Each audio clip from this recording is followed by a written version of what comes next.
Gently close your eyes.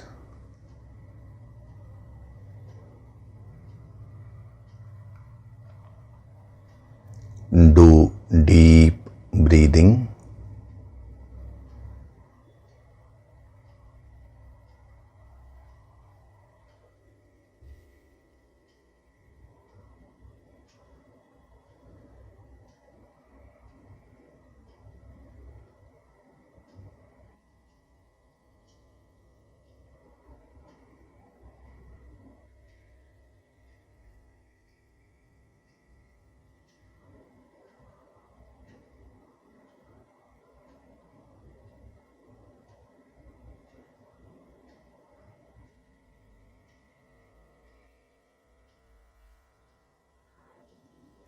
We'll chant Om once together. Synchronize the chanting of Om with your exhalation. Breathe in.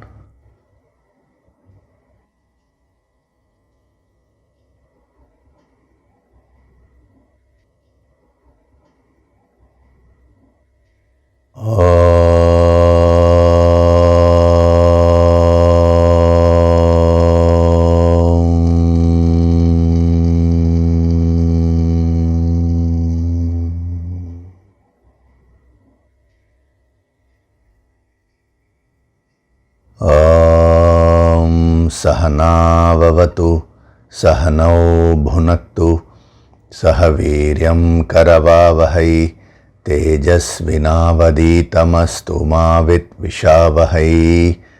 Om Shanti Shanti Shanti.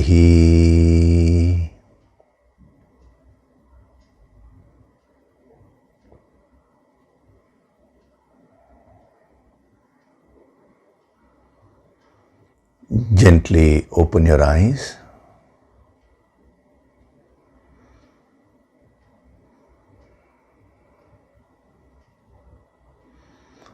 We'll chant from verses 68 to 72 of chapter 2. Tasmadhyasya mahabaho तस्माद्यस्य महाबाहो निगृहीतानि सर्वशः निगृहीतानि सर्वशः इन्द्रियाणीन्द्रियार्थेभ्यः इन्द्रियाणीन्द्रियार्थेभ्यः तस्य प्रज्ञा प्रतिष्ठिता तस्य प्रज्ञा प्रतिष्ठिता या निशा सर्वभूतानां या निशा सर्वभूतानां तस्यां जागर्ति संयमी तस्यां जागर्ति संयमी यस्यां जाग्रति भूतानि यस्यां जागृति भूतानि सा निशा पश्यतो मुनेः सा निशा पश्यतो मुनेः आपूर्यमाणमचलप्रतिष्ठम् आपूर्यमाणमचलप्रतिष्ठम् समुद्रमापः प्रविशन्ति यद्वत् समुद्रमापः प्रविशन्ति यद्वत् तद्वत् कामायं प्रविशन्ति सर्वे तद्वत् कामायं प्रविशन्ति सर्वे स शान्तिमाप्नोति न कामकामी स शान्तिमाप्नोति न कामकामी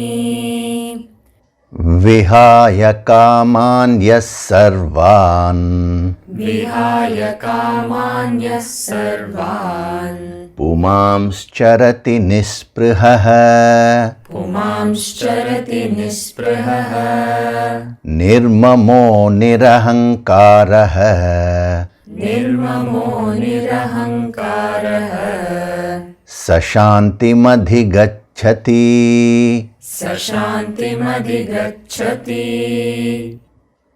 एषा ब्राह्मी स्थितिः पार्थ एषा ब्राह्मी स्थितिः पार्थ नैनां प्राप्य विमुह्यति नैनां प्राप्य विमुह्यति स्थित्वा स्यामन्तकालेऽपि स्थित्वा स्यामन्तकालेऽपि ब्रह्मनिर्वाणमृच्छति ब्रह्मनिर्वाणमृच्छति Hari Om, and a very good day to all of you. So last week we were seeing the second line of this sloka, where he says yasyam jagrati bhutani sa nisha pashyato munehe, that in which beings are awake is night to the sage who sees. So these two words, Jagra and Nisha, are being used in this sloka, and it is amazing that he uses these two words in one sense in the first line and exactly in the opposite sense in the second line. So as a sadhak, you have to do the sadhana of both Jagra and Nisha. So first you need to you need to understand this concept very clearly. Whenever any word is used that has so many connotations, depending upon the context, the whole meaning can change. So you need to understand when you actually practice, whenever it is said Jagra, what should you practice? And whenever you use the word Nisha, what sadhana should you practice? So in the first line, Jagra means to become more aware, to become awakened. That is a sadhana which we had seen in detail. And what about Nisha in the first line? Nisha is something which should be avoided. That is, Nisha means being in a state of ignorance, tamas. So if you are tamasic in life, that is not a good thing. To be simple is a very good quality, but to be a simpleton means a foolish person is not good at all. Many people, when they come to the spiritual path, they become very vulnerable. See, when they start purifying themselves, what happens is sometimes they become so vulnerable and they get into a state where others can fool them very easily. That is a state of tamas. So you should avoid getting into that sort of an ignorant state. A yogi is one who is pure, but nobody can fool him. So in the first line, Nisha means not being aware at all. See, when you're moving with people, you should be aware of what their intentions are. as your clarity increases through sadhana, you will be able to clearly read situations, read people. You should know what exactly has to be done in any given situation. If you don't apply yourself at all, then that is nisha. See, even how you behave depending upon the situation, you need to behave in a particular way. So all that clarity you will get when you practice the sadhana of Jagra, that is awakening. And avoiding the ignorance is nisha. As the saying goes, ignorance of the law is not an excuse. See, even man-made laws, supposing you don't know anything about the driving rules, you don't know that red means you'll have to stop and green means you can go. So when it is red, you just cross the line and you drive. Now you will be fined. You cannot claim that, oh, I didn't know the rule, I didn't see the signal. Will the policeman accept? He will not accept. So even for man-made rules, you will have to follow those rules. Imagine the natural laws of life function meticulously. Whether you are aware of it or not, that is not the point. If you are aware of it and if you follow that natural rule, you will benefit. If you are ignorant, you will suffer in life.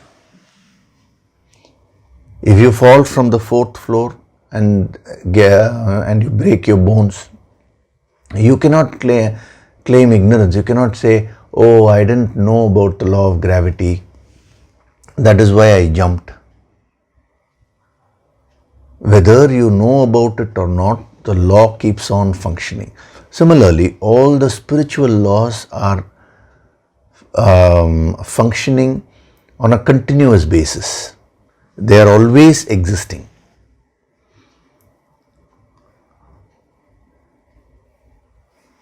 Spiritual laws pertaining to the physical body, pertaining to the relationships, pertaining to wealth, pertaining to career, work, every area.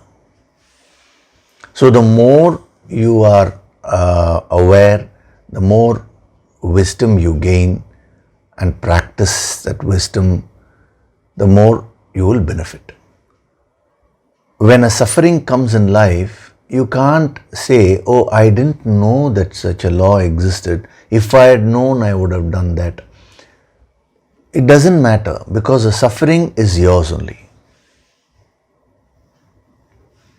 So remember this, ignorance of a law is not an excuse. Many times we commit a mistake and then we say, I didn't do it deliberately. See, supposing you are rude to a person and then you say, oh, I didn't do it deliberately. Now, whether you did it deliberately or not, it will have its effect. The other person will get hurt. So, we have this tendency to hide under the cover of ignorance.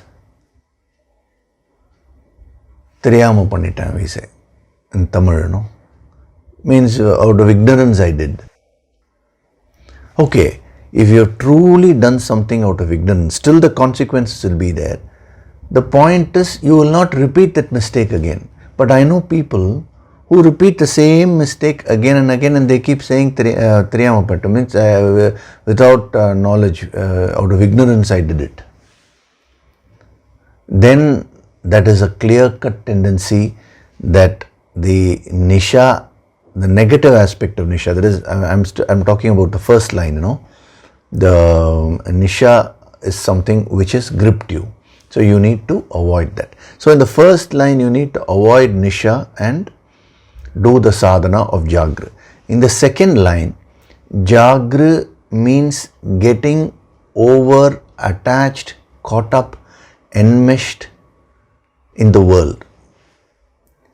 And Nisha means being detached, maintaining that space, that required space. So when you become aware, there is a tendency to go to the other extreme, which is you get completely caught up. So whenever you slip into that, then you need to follow the sadhana of Nisha, which is pulling yourself a little back. Detachment. And you need to avoid Jagra here. That is, you need to avoid getting overworked up about things. See, supposing a person is very lazy. Now, you tell him, listen, laziness is not good. You should start working. You should become very active and dynamic. Now he will get up and he will start acting. But now, he becomes a workaholic. He gets so worked up about the work and all that, highly stressed, which is what we technically call as rajas, Now, to such a person, the Nisha sadhana will be prescribed from the second line. He'll say, okay, you mean you have all these things to do, but why are you getting worked about it? Do whatever you ought to do and, pull back a bit. Bring about a balance in your life. This is what you will say. It's the same principle only. So as a sadhak, whenever you find the situations in life according to the first line, practice Jagra, avoid Nisha. Whenever situations in life come like what is mentioned in the second line, that is the context is such, then you practice Nisha sadhana and you avoid Jagra. Very simple.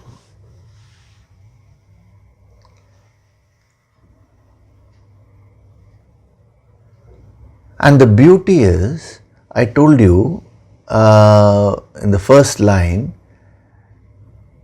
to be in a state of Nisha, that is tamasik and just ignorance, devolve, just to devolve, you don't need to put in any effort. Whereas for Jagra, that is getting awakened, for being alert, for being aware, you need to put in a lot of effort. You remember that I had mentioned. Now in the second line, the beauty is, to be in a state of Jagra, you don't need to put an effort. That is, once you get into action, now to get worked up, it happens automatically. Whereas the sadhana of Nisha only requires a lot of effort in the second line, where you need to pull back. So when a person is tamasic, tamas is very natural for him or her. When a person is rajasic, then rajas becomes natural for the same person. So the moment we say, now don't get worked up, there is a chance of again slipping back to the first line. That is, you may get into tamas, ignorance. No. The trick is in moving to the sattvic state. What is sattva? Sattva is a beautiful combination of Jagra and Nisha. See if you can draw a line, and if you can put Nisha in the leftmost corner and then put Jagra in the rightmost corner. These are the two main sadhanas which he is giving. Now center, we will see what it is.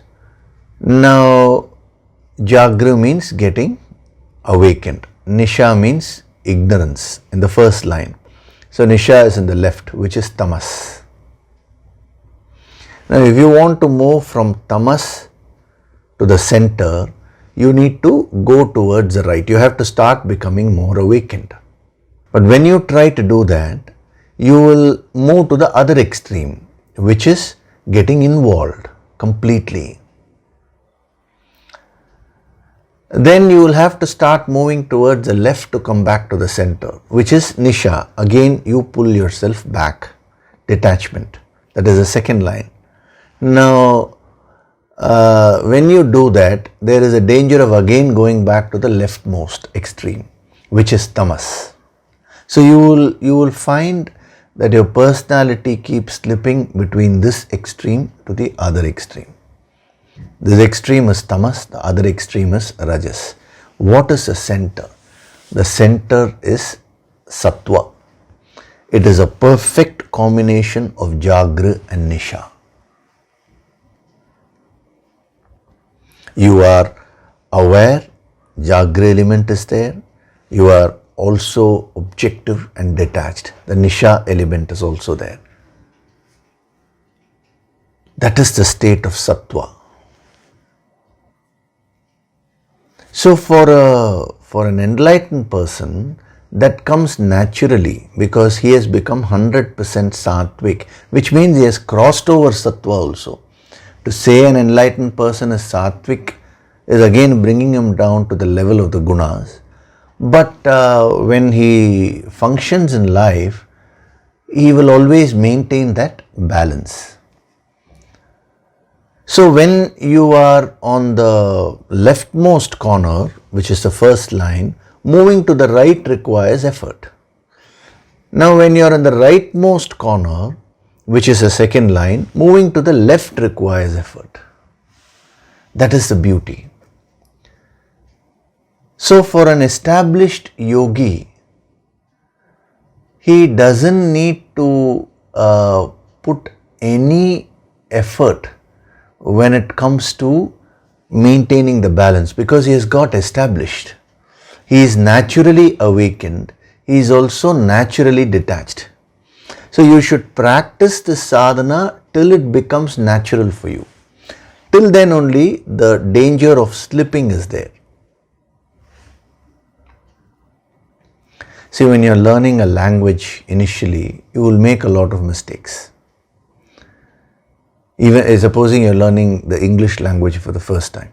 Now I have seen people who get very confused with the grammar part, When should you use the past tense? Then you have the past perfect tense, the past perfect continuous. So many things are there. So should I use have or have been or so it's very confusing for the person. But once you basically learn all that, especially the practical application, even the theory part is not required. Once you get used to the practical application, then it becomes effortless for you speaking the same language. Any art is like that only. If you are initially learning to drive the car, the clutch is there, the brake is there. I'm talking of a non-automatic car, The steering control is required, the coordination between the clutch and the accelerator is required. Then you have the gear to be put. You have to look at the mirrors, the side mirrors, the front mirror. So all these actions have to be done in a coordinated way. So if you are focusing on one aspect, balancing the clutch and brake, you may lose steering control. If you are focusing on steering control, you may forget to put the brake. This will happen in the initial stages. But once you master it, no effort is required. So when I said effort is required for Jagra in the first line and effort is required for Nisha in the second line, it is when you have not yet mastered it.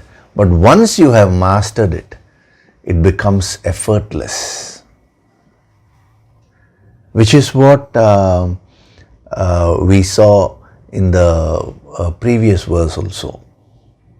A Sthita Prajna is one who has done the tapas, the sadhana, to such an extent where whatever wisdom he is giving becomes very natural for such a person.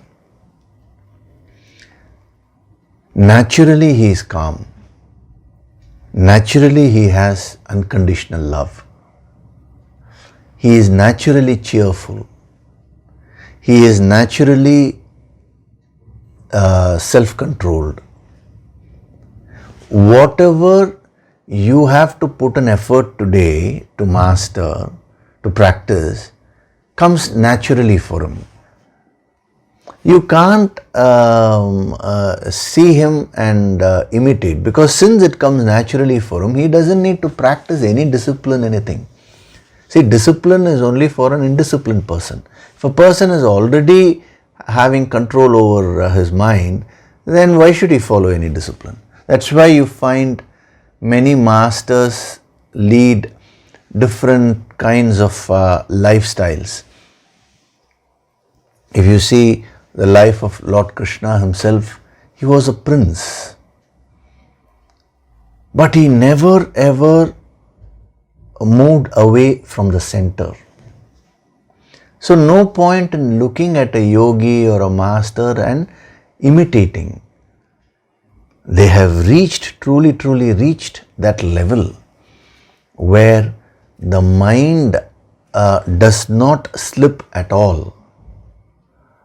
So till you reach that state, you need to be vigilant. So in that in which beings are awake is night to the stage, is night to the sage who sees. So awake means getting involved. So beings are completely caught up in the world. That's what he's trying to say. What are you caught up with? You're caught up with superficiality. A spiritual person is one who is not caught up with superficiality. He is a very, very deep person. Today, look at life. There is no depth at all. Look at all the parties. I am not saying you should not go to a party, but you should understand the realities of life. There is no depth in anything.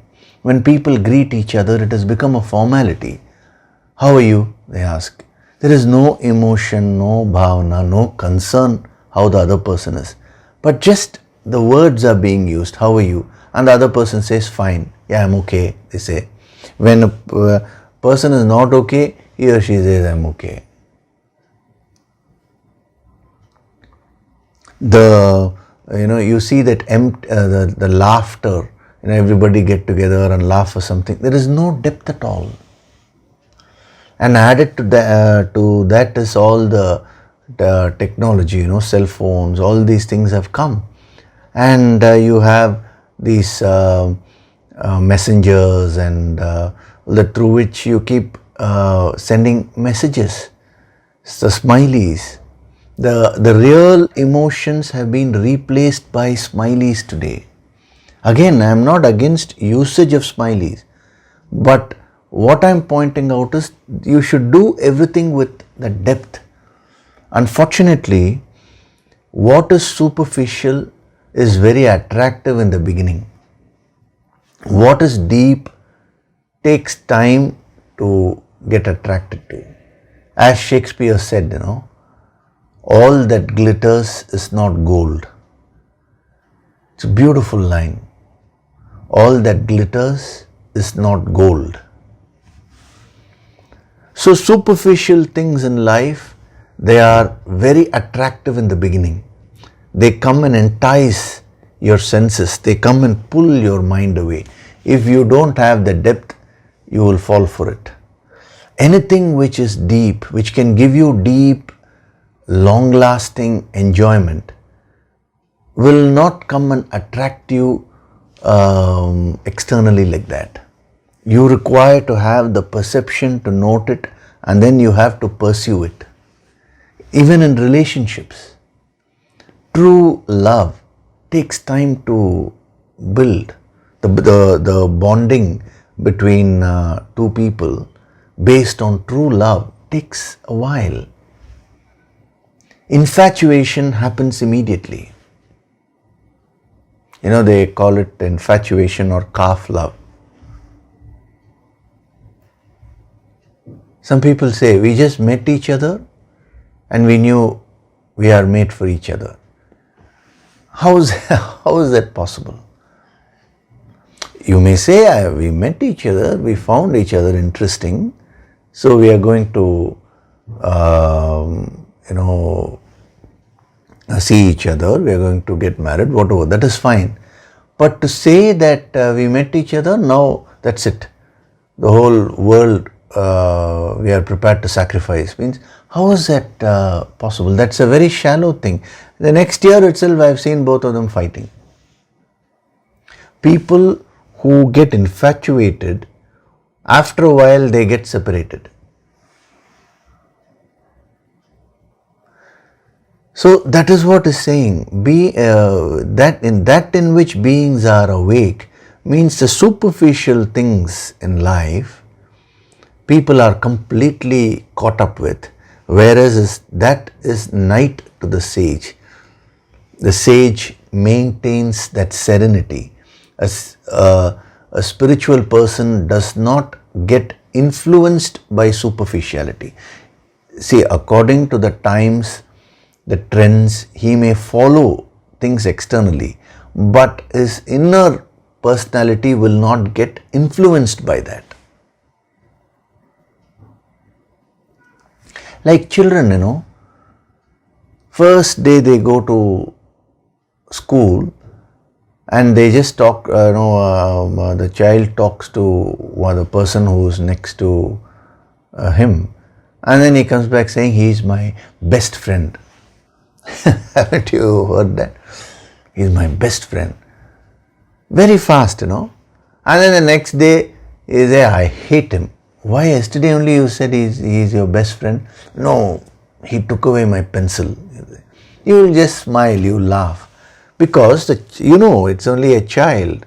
So the child has to grow up to get that depth. But what you need to understand is, a yogi, a spiritual person views the entire world, the people in the world as children only. In one of the verses, he says, Balaha. Balaha means children.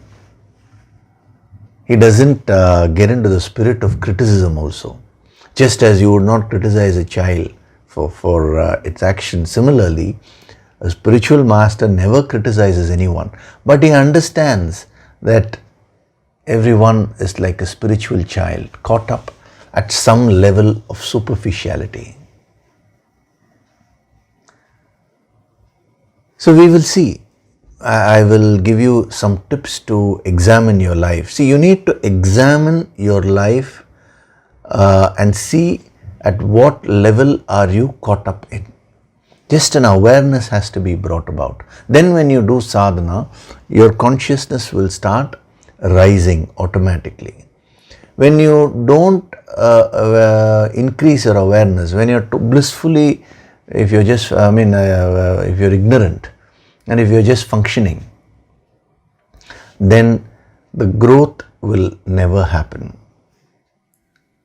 So to make it easy for you, we will go one by one. First we'll take up the sense enjoyments. So the sense objects are there, the senses are there. So when it comes to the superficiality, what is superficiality? Either you are in complete indulgence or you get into complete self-denial. Self-denial is also very superficial because that will be temporary. A person who denies himself or herself the normal pleasures of life, they will become highly frustrated. That energy will come out in other ways, other unpleasant ways. See, a person who's very strict with the kids, especially maybe a school teacher or it may be even parents also. Now, why are they very strict? They are also strict to themselves, too harsh, Such people, you will find they'll be highly short-tempered. That energy will come out as anger and so many other, in so many other ways. So that is why we are saying it is superficial. So either superficially you just get caught up with the sense enjoyment, indulgence, Or you say, no, I want to master the senses, and you don't want to do the tapas and get into the middle path. That takes time. So you take the easy way out, which is complete withdrawal. Both are superficial. And if you analyze the world today, you find the majority will usually fall under this extreme of indulgence, and a small group of people who say, now I will gain mastery, they will get into self-denial. It's rare that a person goes in the middle path, which is the path of Sankhya Yoga, which is the path of yoga. Neither indulgent nor denial. Self-control is not self-denial. So is knight to the sage, means the sage has overcome that superficiality. So he has complete mastery, control. See, when you're driving the car, either you are out of control or you don't drive the car at all. What is the right approach? To drive the car but maintain the steering control. That is what this person has achieved. So you should divide your life into 4-5 parts. First, the sense enjoyment part. In that aspect of life, are you getting into the two extremes? Just become aware. You don't need to correct anything. When you become aware, correction follows through sadhana. Automatically you will start coming to the center.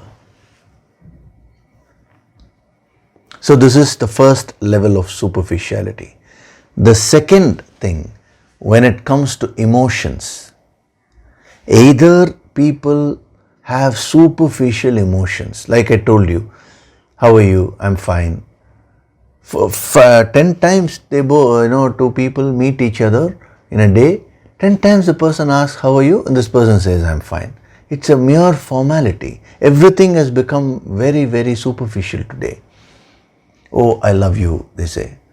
There is no emotion backing it at all. It's just a superficial emotion. So either a person has superficial emotions, which becomes attachment, or a person does not have any emotions at all. Very, very cold, in the name of spirituality. I know many people who want to become spiritual.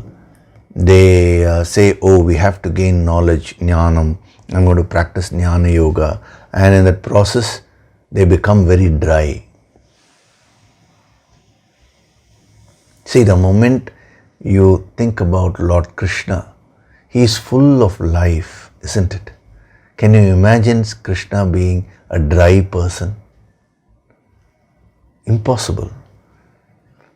Any master is full of emotions. When he talks with that depth. So you should examine your emotional life. Are you falling into these two extremes? Either you're getting attached, very, very superficial emotion, or are you avoiding emotions completely? Those two extremes are easy. No effort is required, whereas it takes a lot of effort to have deep emotions.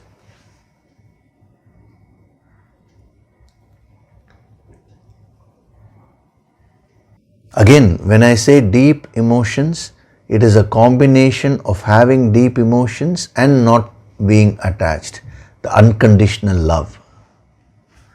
That is what takes time to develop. So examine your emotional life. I am giving you various pointers which will help you to examine your own life. Unless and until you do that self-examination, it is not possible to master these things.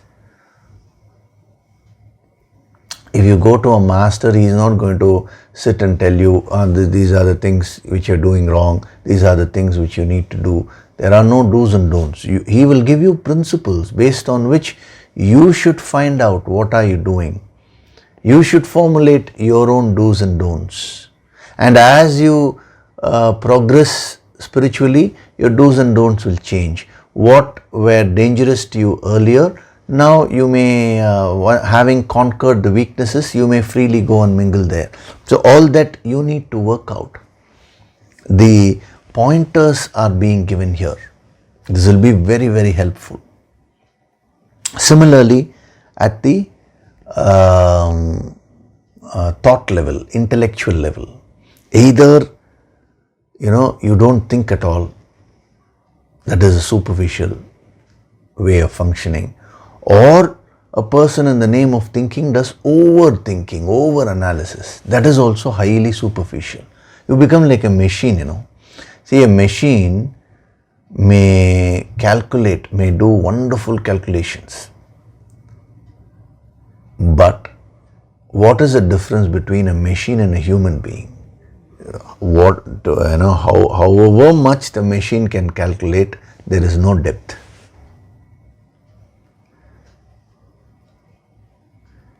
The machine will just make a dry statement. That person is dead. Supposing you are standing, a robo is also standing.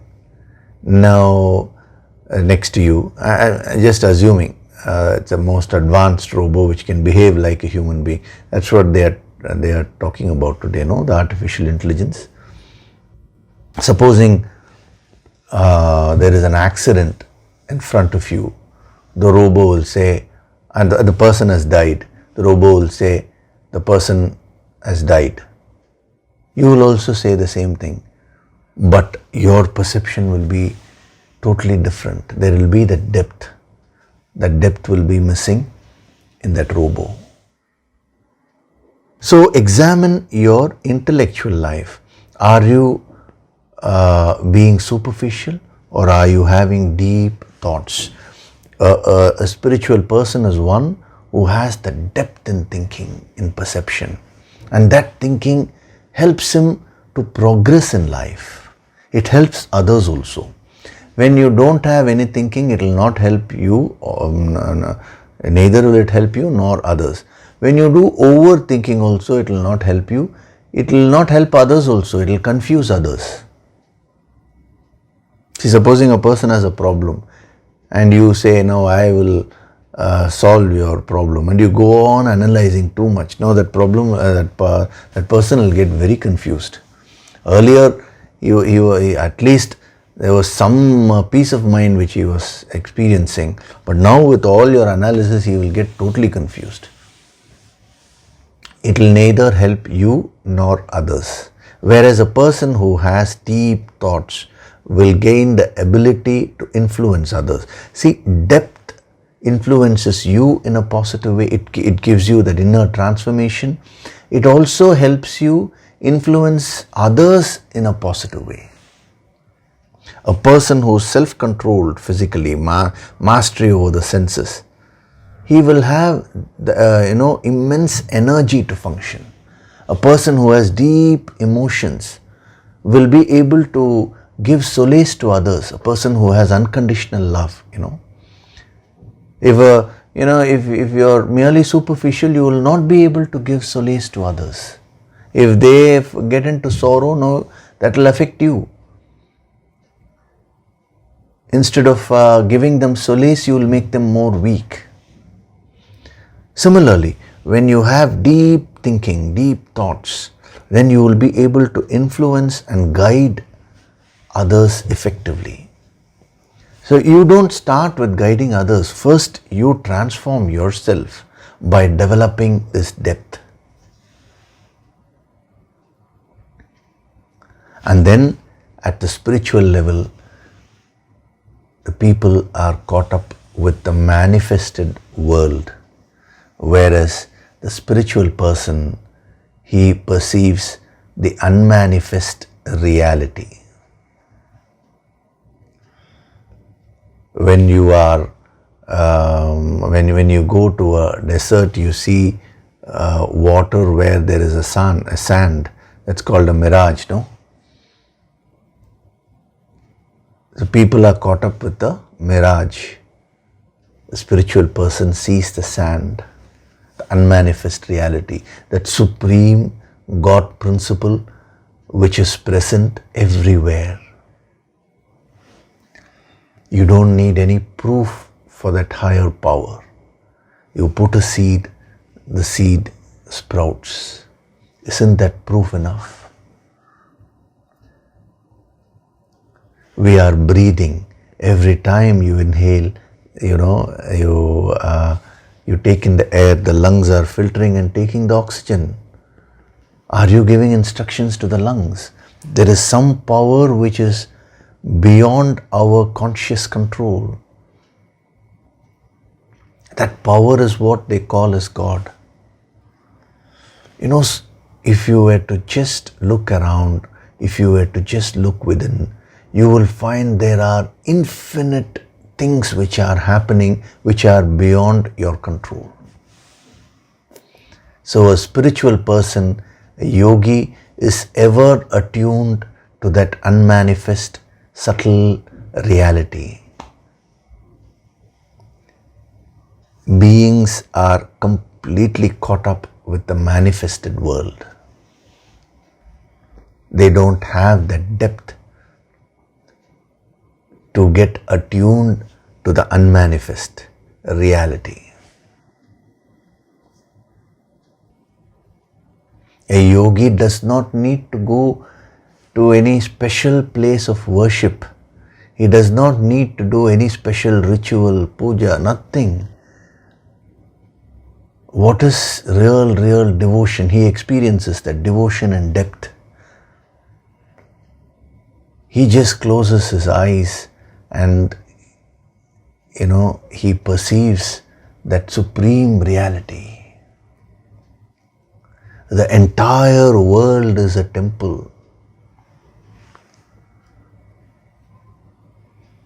Whenever he meets anyone, he, beyond that manifested person, he sees that God principle within that person. In every situation, he sees the hand of God. As Shakespeare says, there is a divinity that shapes our ends. அவனின்றி ஒரு அணுவும் அசையாது, which means without that supreme power, not even an atom can move, an atom can vibrate. தூணிலும் இருப்பான், துரும்பிலும் இருப்பான், which means it will be present in a pillar, it will be present in a dust particle also. So you should do sadhana and go on developing your depth at all levels, and finally at the spiritual level, you should come to that level where you start perceiving God in each and every aspect of life.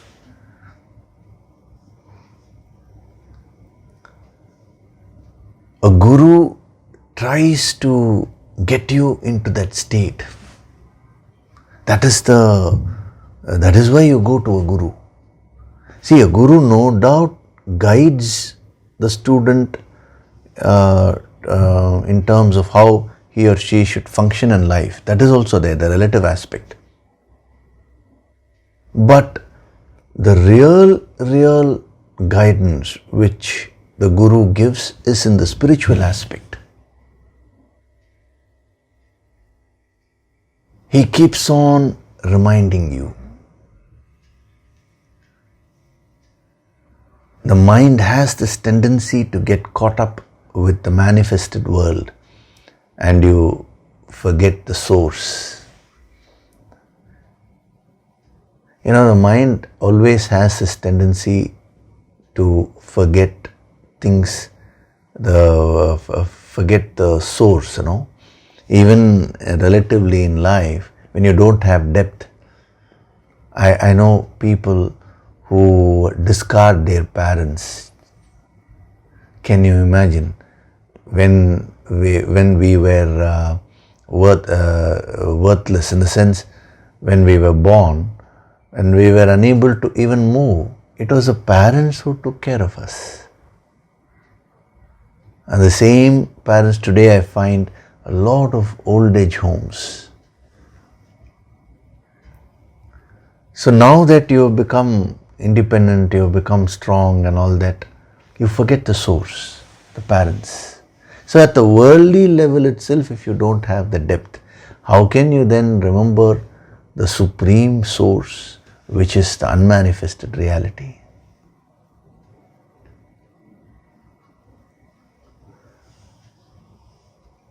You know, there was a man who met me some time back. I think it was 3-4 years back. And for about 20 minutes he was talking to me. And in the 20 minutes he was criticizing everyone. He was criticizing his parents. He was criticizing his siblings. Then he said in my office, he was criticizing his boss. He was criticizing, he said, spiritually I went to a guru and he didn't teach me properly. He was criticizing his guru. I allowed him to talk for 20 minutes, and after 20 minutes I said, I think it is more than enough, you should stop. So he was stunned when I said that. I said, when I'm asking you to stop, I'm not asking you to stop just for now. I'm asking you to stop the tendency to criticize, to not have gratitude. You should develop more depth. If you want to criticize, you can go on criticizing everyone. And you're only creating bad karma for yourself by criticizing your own parents, your own boss. Let the boss have his faults or her faults. Still, there is some help, something that person must have done. You can learn from that person. Why don't you look at that? How can you criticize your own guru from whom you would have learned? Okay, let us say your guru was not at the highest level, some faults he made. But do you mean to say you have not learned anything from him? Then why don't you look at that? He was completely stunned. I said, work on this. Why have you come here? Just to tell me all the negativities about others? You think I have no other work to sit here and listen to you? He said, no sir, I've come to you because I'm highly stressed. Of course you will be stressed. If you don't have the basic gratitude in life, that much depth, why won't you be stressed? So when you develop spiritually, you will develop that depth at all levels. Deep emotions like gratitude, unconditional love. You will start developing everywhere with everyone. And as you become more and more deep, one day you will become deep enough to become one with the infinite. Everybody wants to become a Sthita Prajna. Everybody wants to become one with the infinite. But they don't want to put in the efforts to become deep. So you need to do that sadhana. So that in which beings are awake is night to the sage who sees. What an amazing exposition, So use these tools which have been given to you now to examine your life. I have given you in 4 areas. I think that should be more than enough. You can further apply it in your life and see. For example, if you every area of life, like work, either you will be mechanically working, which is a very superficial way, or you will stop working. Superficial means you will go to one of these two extremes. That is the principle. If you understand that principle, you can apply it anywhere. A spiritual person is one who does his work as worship. They say no, work is worship. It's such a beautiful statement. You see, if you don't have the depth, you will read that statement also mechanically. Work is worship, you'll say. Work is worship. You don't need to perform any special ritual to worship. Your work itself becomes worship if you're devoted to your work, if you do your duty sincerely. Similarly, other areas also you pick up. Finance, for example. Either people are spendthrifts, they have no value for money, or people have overvalue for money, they become stingy. Both are superficial. See, if you're 22 and if you say, I don't have any savings, that is understandable. If you're 35, having worked for 12 years, 13 years, 35, 40, some people say, I have no savings. It means you've gone to that extreme of being a spendthrift. That's what I told you. I think it was last week or week before last. Keep your desires well under your income. That is being in the middle path. If you put higher goals, then increase your income, not by going for too many loans. See, you're always wanting to find a shortcut. Loans will immediately give you that finance, but it will put so much of pressure in your life. Loans have to be very, very well managed. It should be well under your limit, So either you become a spendthrift or you are stingy. In the name of detachment, some people don't want to utilize the money at all. Both extremes are wrong. A spiritual person travels in the middle path. He earns money in an honest way. See, in spirituality, the yogis are never against earning money. They say it is your duty to earn money, because with money only you can fulfill all your obligations, your duties. So first duty is to earn money, but you should earn it in a dharmic way, in a righteous way. You should not try to earn money without putting in effort. There has to be something given in return. It should be in proportion to that. So earn money in a dharmic way. They worshipped money as goddess Lakshmi. Why? That is a spiritual vision. They never discarded money. Money is not sin or evil. It is your attitude which causes problems. So whether it is money, whether it is knowledge, whether it is success, anything which you are going for in the world, do it in a spiritual way. Do it in a sadhana way. If you slip to the two extremes, then you are being superficial. Yasyam jagrati bhutani. You belong to that category. But if you are in the middle and if you develop the depth, then you come to the second category, that is sa nisha pashyato munehe.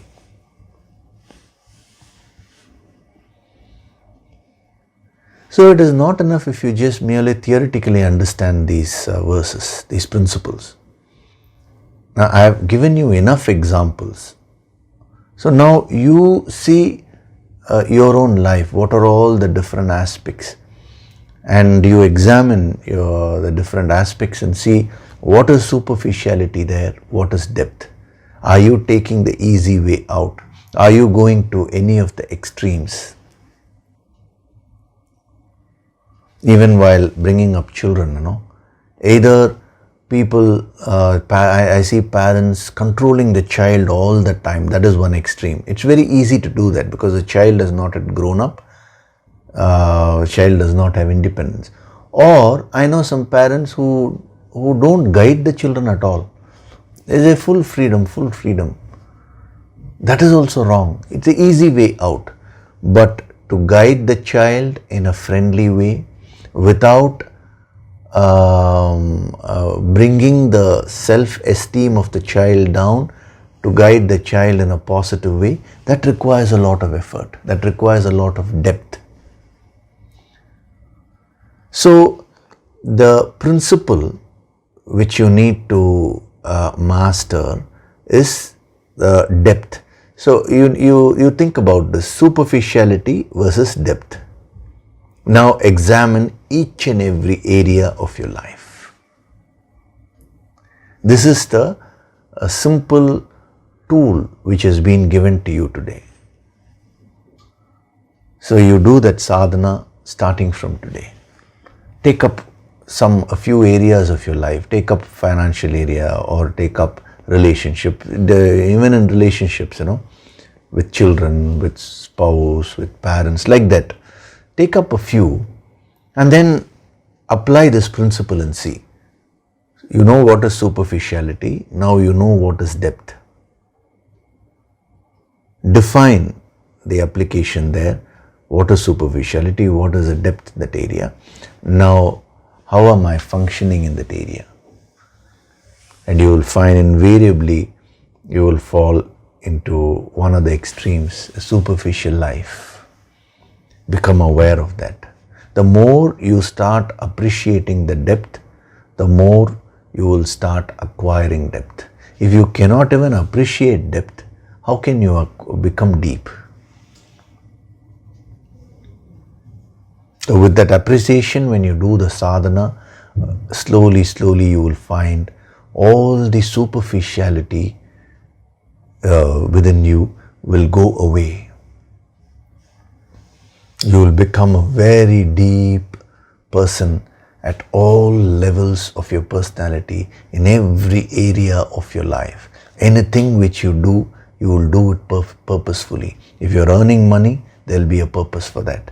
If you're forming a relationship, it will be a purposeful relationship. Any action you do, that will have a purpose. Your life will become so enriched. So that is the powerful message which he is giving here. So that in which beings are awake is night to the sage. He uses the word munihi.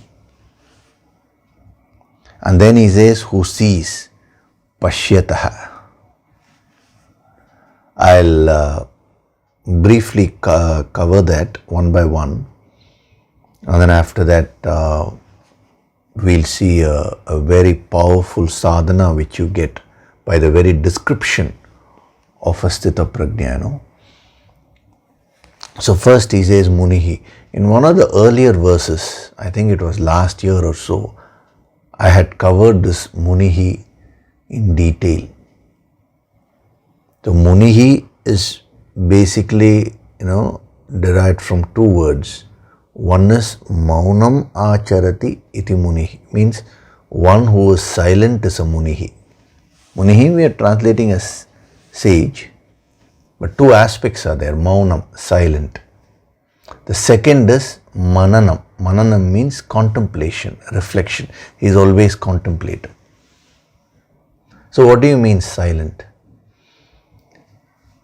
To be silent externally is very easy. Again, if you're superficial, you will conclude that munihi means he'll never speak. Then Krishna cannot be a sage. Buddha then is not a sage because he gave a lot of lectures. Ramatirthas cannot be a sage. Vivekananda, Ramakrishna Paramhansa, none of them were silent externally. So what does he mean by silent? The one who has silenced his mind. Such a person is a munihi. So when he is talking of the sadhana of Jagra and Nisha and all that, he uses this word munihi to tell you that listen, we are not talking of mere superficial external changes. We are talking of the internal change. See, even at the spiritual level, when you do sadhana, the tendency to be superficial can overtake you. So, in every little thing, okay, do seva, charity. Now, you again understand charity as merely externally giving something. But you forget the bhavana of giving, Unless and until your action is supported with the bhavana of giving, it is no longer charity. Devotion, the moment we say devotion, oh, no, you just bow down externally. The superficial aspect is very easily followed by people. Jnanam, the moment we say jnanam, oh, I have to gain knowledge. So let me listen to many lectures, let me do the internet search and acquire more knowledge. It's a very superficial way of functioning. So he says, no. Munihi means one who has silenced his mind, number one, and mananam. Maunam is one thing, the other is mananam. Mananam means reflection or contemplation. He has become a sage by contemplating, not by acquiring more and more information. See, people think by studying the Vedas externally, if they acquire more and more information, they will become knowledgeable. No. You will only become informative. An information gatherer. There will be no difference between you and the book where the information is. A sage is one who gets only limited information, but he uses that to create a transformation from within. So that is the meaning of mananam. He has that depth, that contemplative nature. When others are all caught up in superficiality, they think in one way, he has the ability to think out of the box. Even in the worldly sense, a person who can think out of the box becomes creative and successful in life. When everyone was thinking about how to, in the CDs, at one point of time, the CDs were so famous, and so they had the CD players.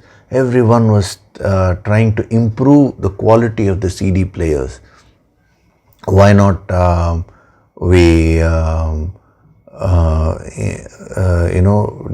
bring about this model, that model and all that. One person suddenly thought, why a CD at all? Why not a pen drive? That's how a pen drive was invented. So the moment he thought out of the box, the very technological development happened at a different dimension.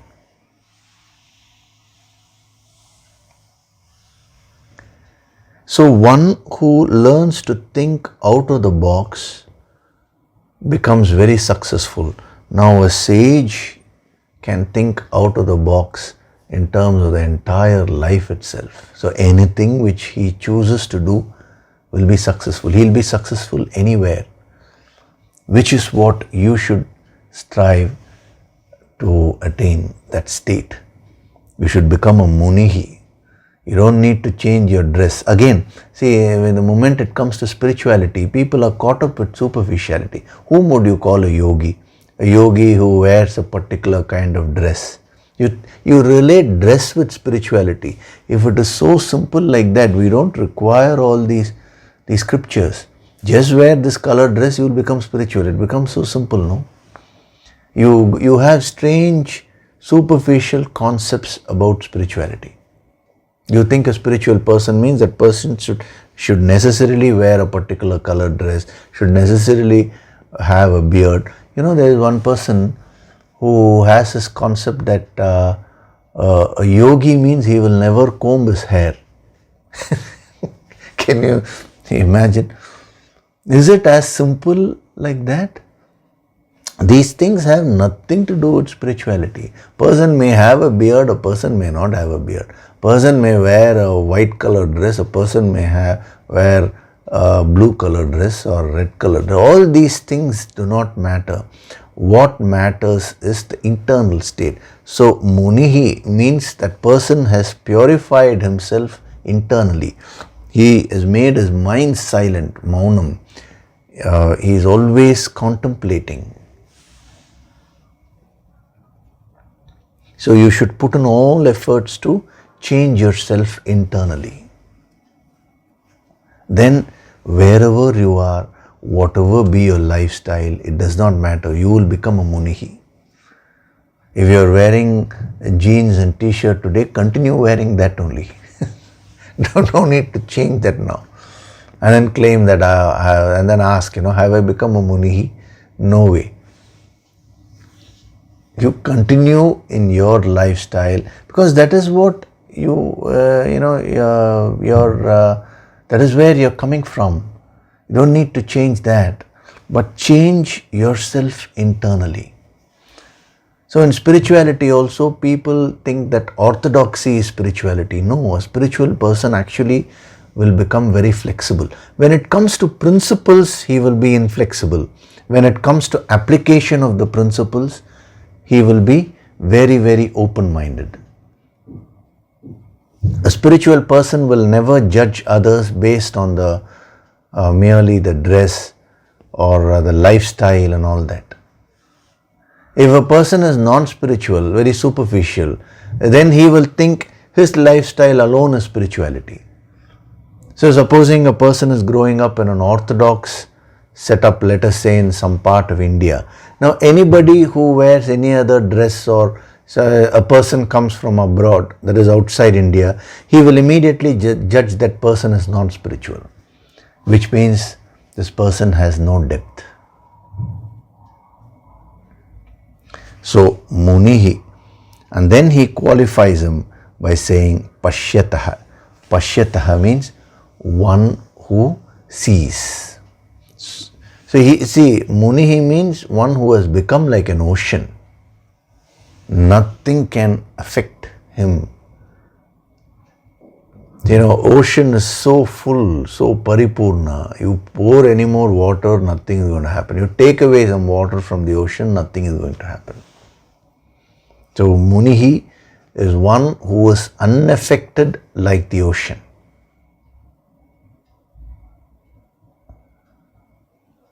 So you are like the river, you are the river and your destination is the ocean. The fact that you are born as a human being and you are listening to these words right now means you have the potential to become an ocean.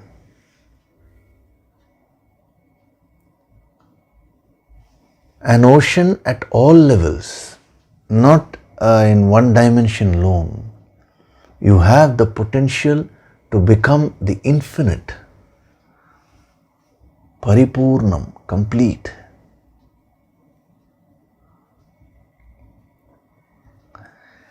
All that potential is getting wasted because of superficiality.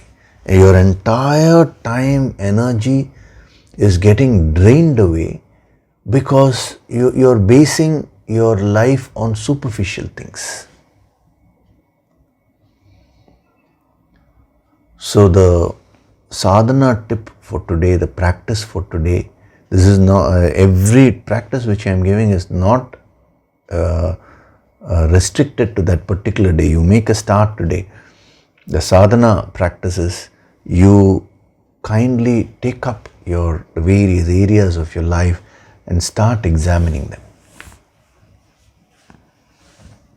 How superficial is your lifestyle? What are the things which you are valuing? Are you just valuing superficial things in every area of life? Are you judging people based on mere externalities? Ask yourself. These are all soul-searching questions. Your ego will not allow you to find answers to these questions because the moment you start examining this, now your ego will get exposed. So the ego will try to hide these things from you. But you have to put in this effort at some point in your life. Why shouldn't it be today?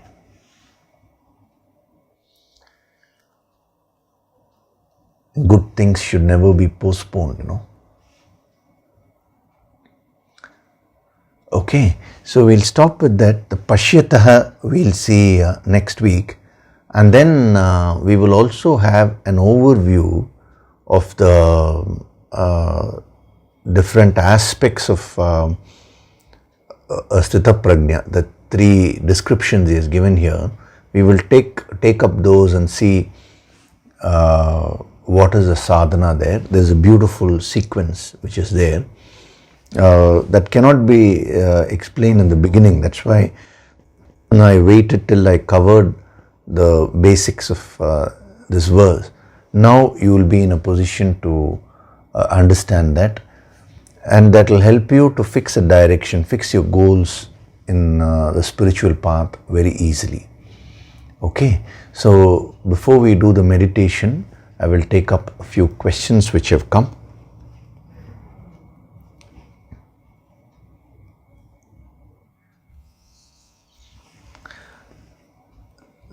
This question has been asked by Anuj Garg.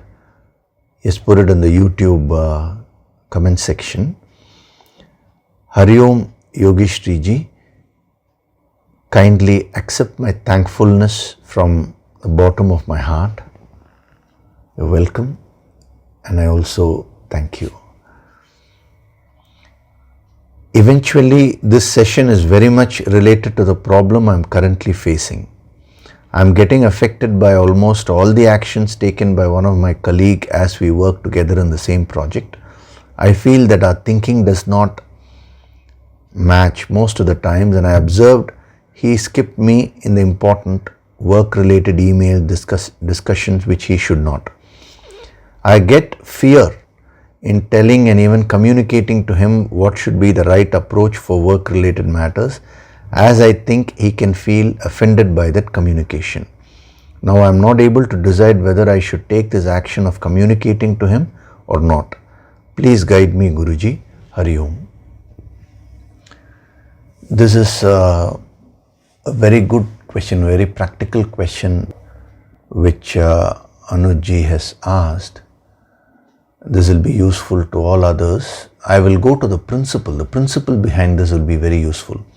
Now, he has given one area, but what you all need to realize is that in so many areas of life, you fail to communicate what has to be communicated.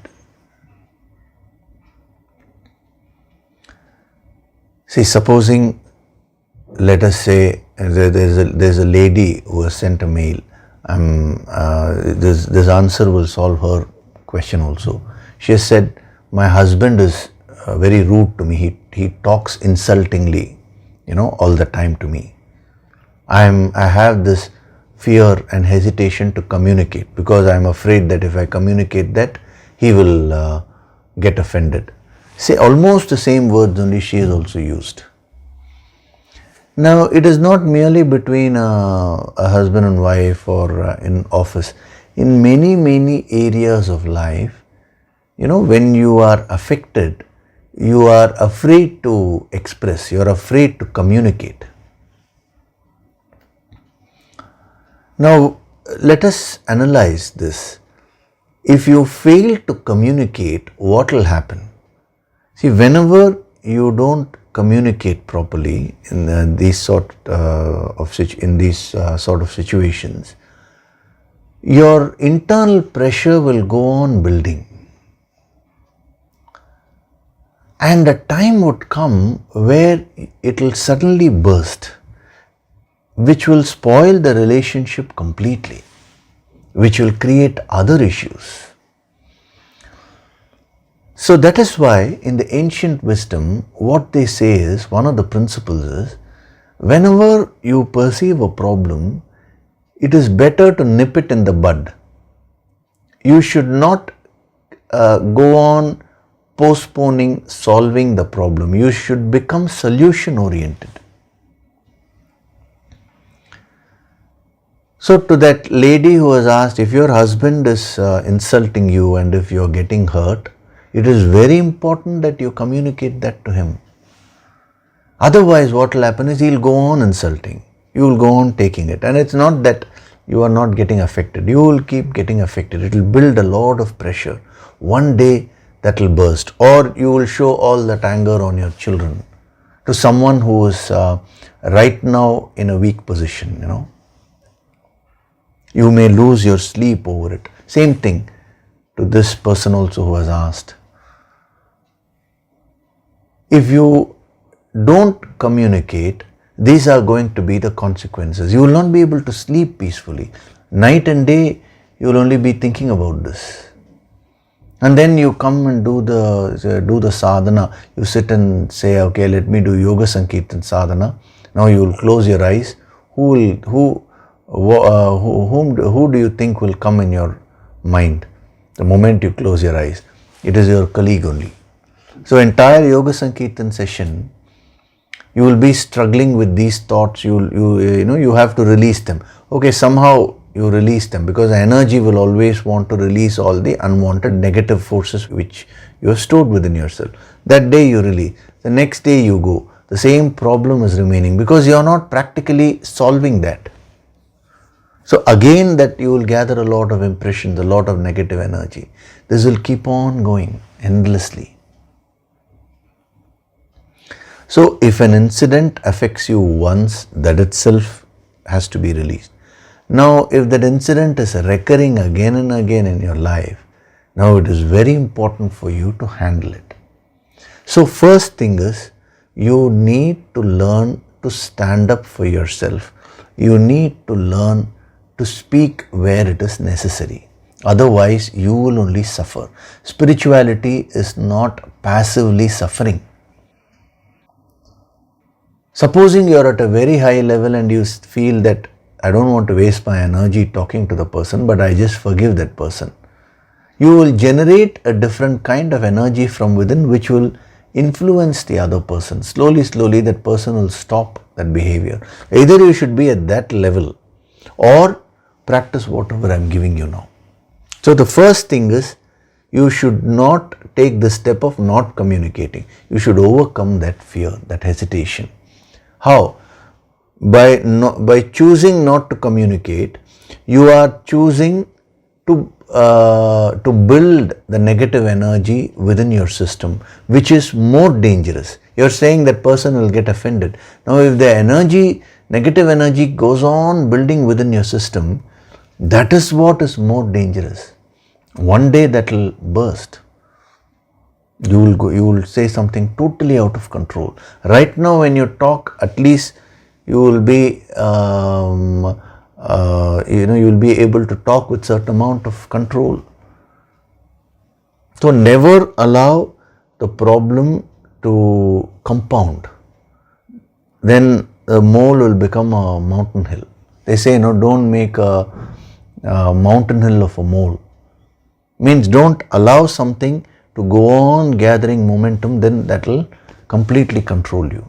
So this path of not communicating is not the correct way. That is again the easy way out. Then what choice do you have? You have to communicate. Now the question is, how do I communicate effectively? Generally we are reactive. We get angry and we just shout.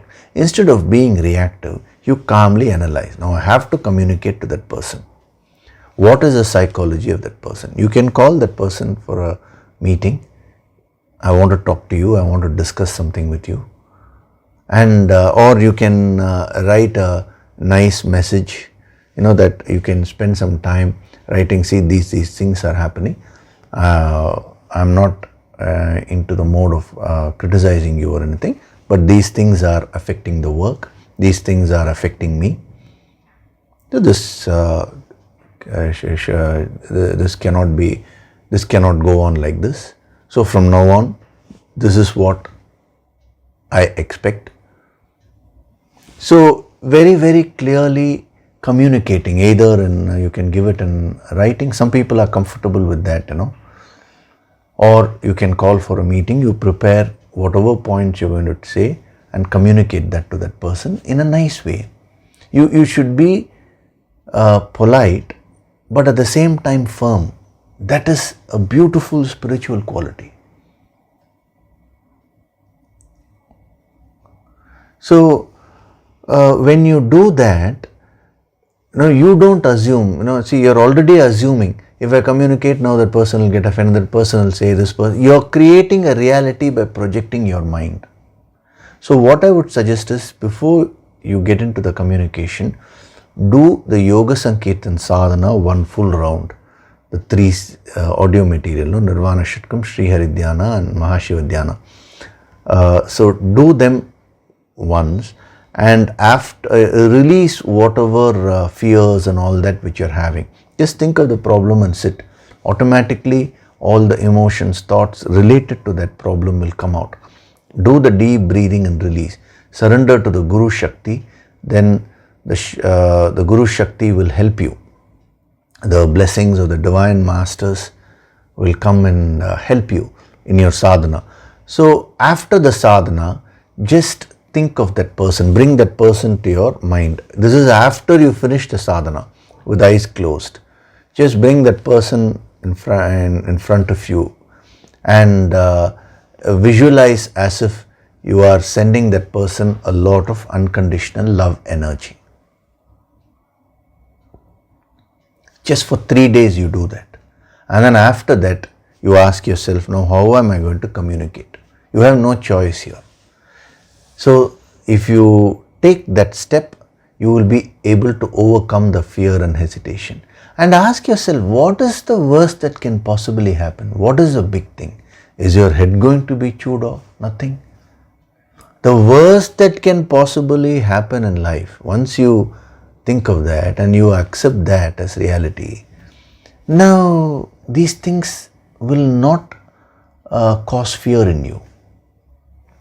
So my request is, follow this. I have given you some guidelines. Now use these guidelines, do the sadhana and overcome this fear and hesitation. It will be so useful for you in your spiritual path also, because in following these, you are not merely tackling the problem outside, you are also tackling the inner problem of hesitation and fear which you are having. That is what I am concerned about. The external problem can be easily solved. Actually, if you do sadhana with this healing, the person who is causing a problem may change, or he may be transferred, another person may come. That is very easy, that kind of healing. But to solve the source of this problem which is within you, which is that fear and hesitation, that is what is real sadhana. Okay, so you practice these principles, and then you do send me a message as to what happens. Okay, the other questions we will take up in the coming weeks. Now we'll do the meditation. Sit in a relaxed way. All these meditations we are doing are preparing you for the Prana Tattva also, which we are going to have, the level 1 in December. It's going to be a blast of energy. So I've started preparing you from now itself. Okay? So gently close your eyes.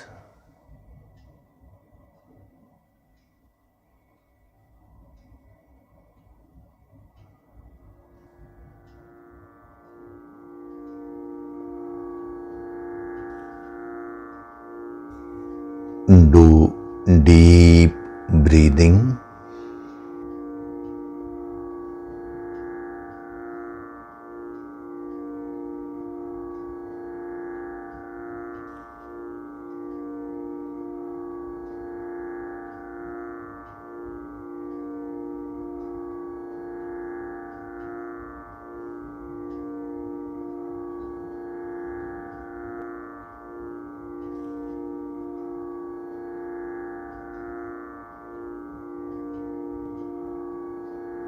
With every breath, I am becoming more and more relaxed.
With every breath, I am going deeper and deeper into myself.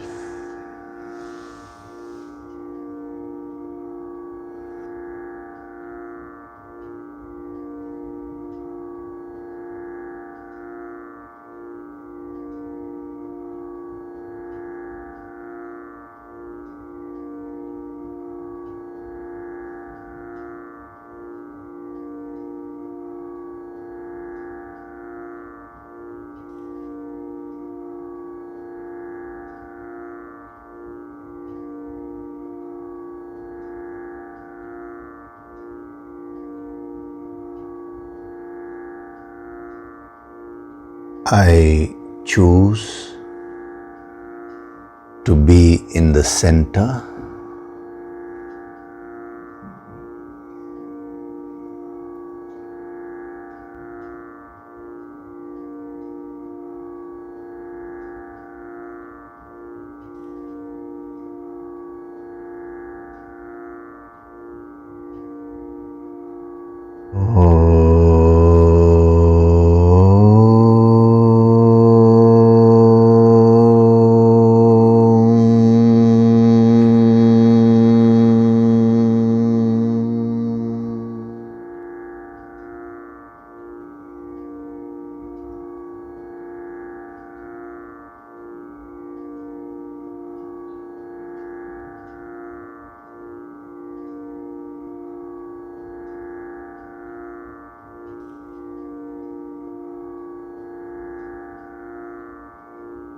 I choose a life of depth.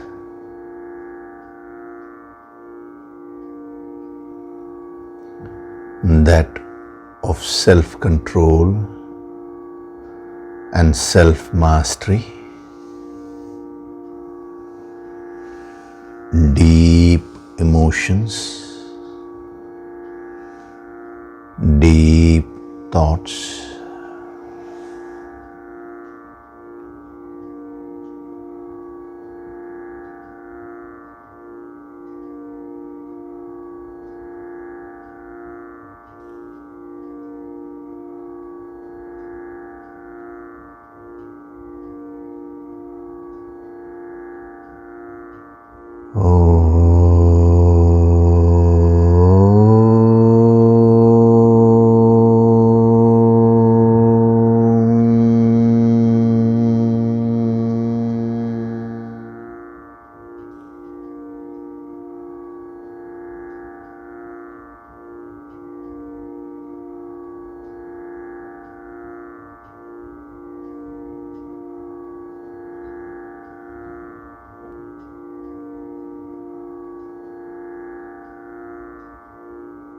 beyond this manifested world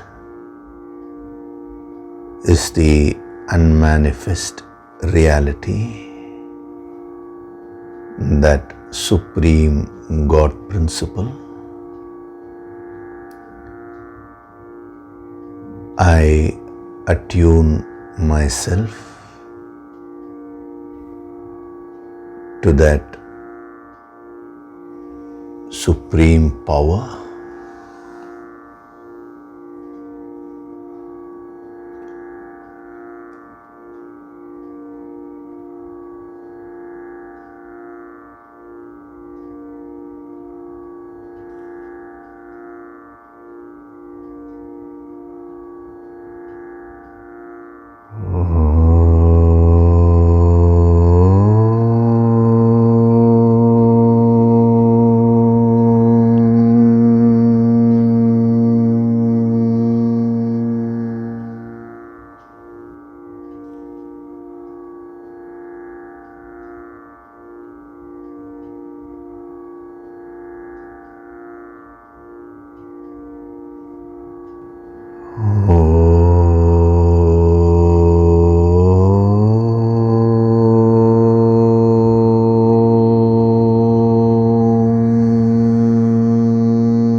Offer your gratitude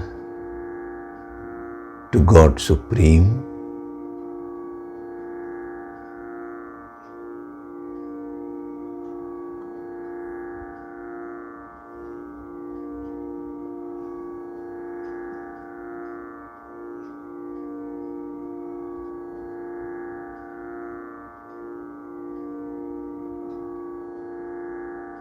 Offer your gratitude to your Guru and all the holy masters.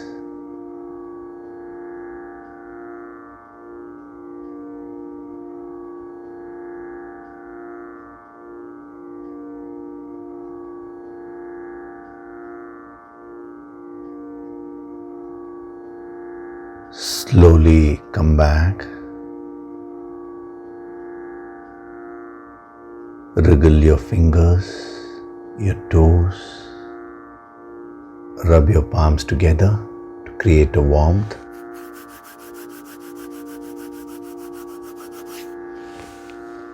Cup your eyes with your palms.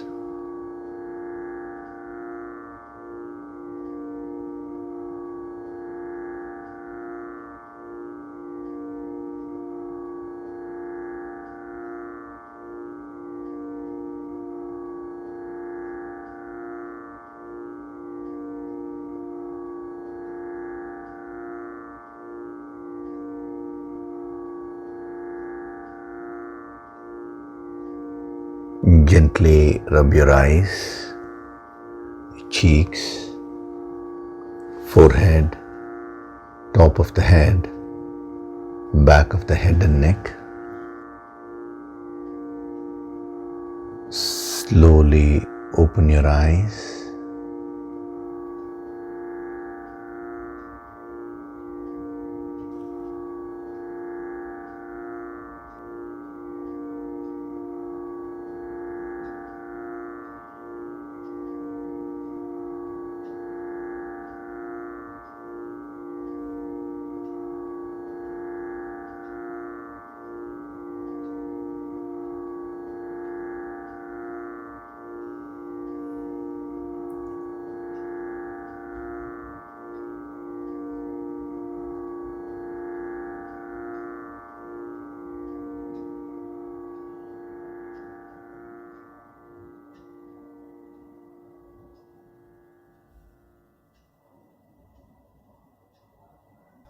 Welcome back.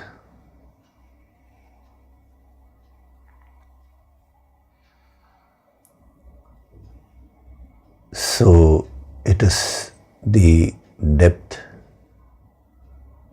which has to be increased. The depth in your life, whether you are spiritually evolved or not, is not determined by your lifestyle or any other externalities. It is not how many times you're praying, how many times you're doing a particular ritual, how many books you've studied, all these things. It is about how deep you are as a person at all levels. If you're dealing with money, you should deal with it in depth. If you're dealing with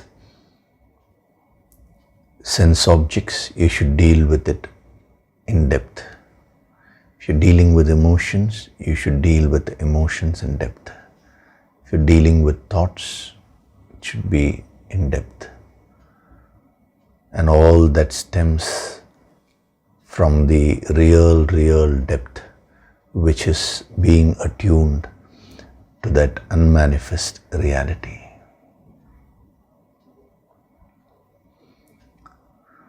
Okay, there are some questions which have come regarding the Prana Tattva level 1. One question is whether the Kaya Tattva, the 22-day program on the ancient secrets of health, is that a must for attending this Prana Tattva level 1?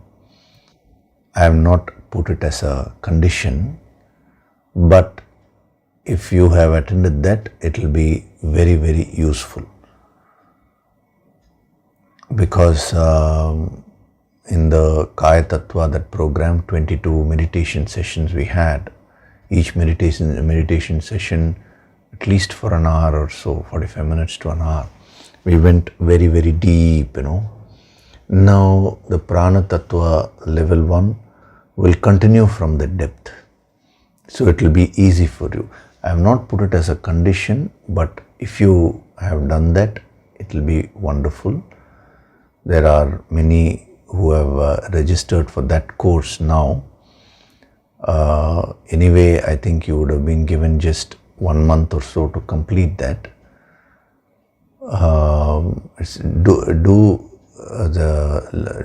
Complete that course by sitting at the same time every day. One more question has come. A lady has asked, she says she has already done that Kaya Tattva program, and she is asking whether she can time it in such a way where she does that program for 22 days and then she can time it in that way that it finishes just before the Prana Tattva level 1, and she can continue the Prana Tattva level 1 for another 22 days, so that she says about 44-45 days of intense sadhana I will get with you, Yogeshri. So can I do that?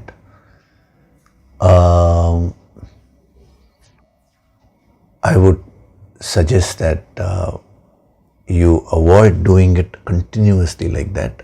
At least you have a 1 week gap or something,